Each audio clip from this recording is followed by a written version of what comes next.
Time now for Futures in Focus. Joining us from the CME in Chicago, Scott Gecas, Chief Market Strategist at Walsh Trading. Scott, we just keep seeing oil go higher and higher. What's the reason? It's not purely the trade negotiations, is it?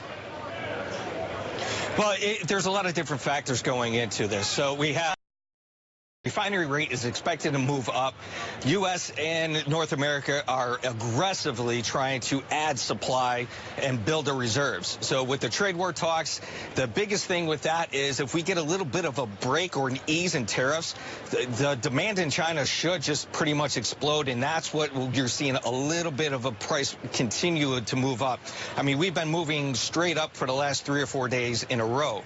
So with that being said, you got to look at different things that are coming into the outside factors. Always the trade war talks, we're getting closer to the phase 1 deal, whatever that means. We still have no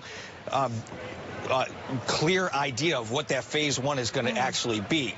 Is that going to be a longer-term deal, which China already came out and said they do not want a long-term deal? Yes. So it just really depends on what the short-term aspect is going to be. What is going to be that's actually inked, not just all the rumors swirling around. But if we get any break in any tariffs, we should see all the commodities get a little bit of bump up in price. Scott, I want to ask you about milk prices, because it seems like dairy farmers in states like Wisconsin, particularly actually pro-Trump states, are getting a little relief right now after a long time where they were really on the brink of survival for dairy farms across that and other states. What's happening with milk prices?